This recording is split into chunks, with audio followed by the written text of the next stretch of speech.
आत्ता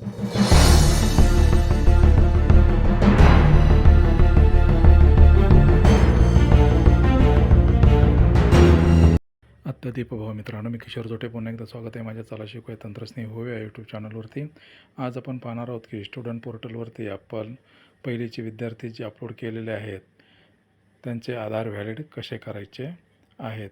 तर आपण आपल्या लाडक्या क्रोम ब्राउझरवरती स्टुडंट पोर्टल हे टाईप करून स्टुडंट पोर्टल आपलं ओपन केल्यानंतर मेनू या बारवरती आपल्याला क्लिक करायचं आहे।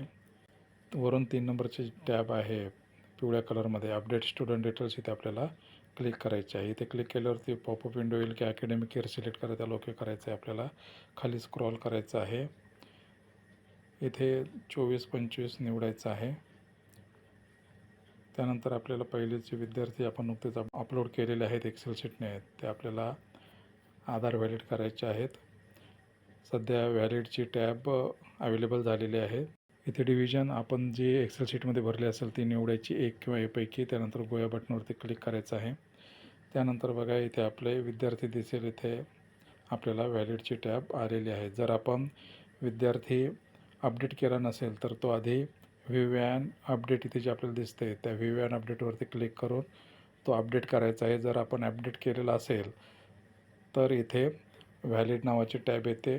विद्यार्थी माहिती अपडेट केली असेल तरीसुद्धा जर व्हॅलिड टॅब दिसत नसेल तर पुन्हा एकदा त्याला व्ह्यू अपडेटवरती क्लिक करून खाली फक्त इथे सेव्ह या बटनावरती आपल्याला क्लिक करायचे आहे। पण आधी विद्यार्थी जर अपडेट केलेला नसेल तर तो अपडेट करूया। व्ह्यू अपडेटवरती क्लिक केल्यानंतर इथे आपल्याला अपडेटमध्ये इथे कॉन्टॅक्ट नंबर, त्यानंतर कास्ट, BPL, त्यानंतर आपण खाली स्क्रॉल करून आल्यानंतर आधार डिटेल्स हे भरायचे आहे आणि सेव्ह या बटनावरती क्लिक करायचं आहे।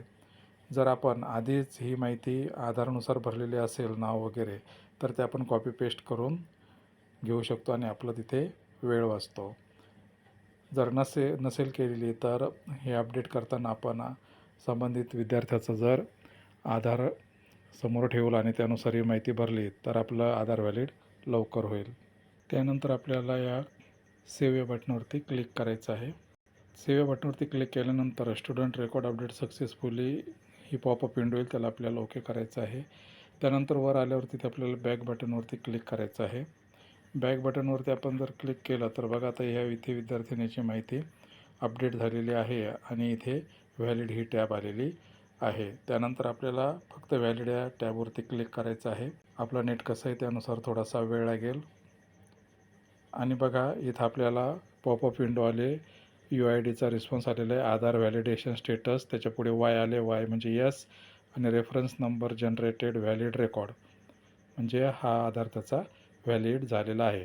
जर एखाद्या वेळेस इनव्हॅलिड असं काही मेसेज आला किंवा नंबरिकल एरर वगैरे काही दिसत असेल तर आपल्याला त्या विद्यार्थ्याचा आधारवरची माहिती पाहून पुन्हा एकदा ती आपल्या अपडेट स्टुडंटमध्ये जाऊन अपडेट करावी लागणार आहे।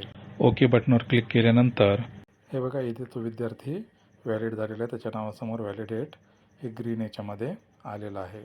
तर या व्हिडिओमध्ये एवढंच, भेटूयात पुन्हा नवीन व्हिडिओमध्ये, तोपर्यंत जय तंत्रज्ञान।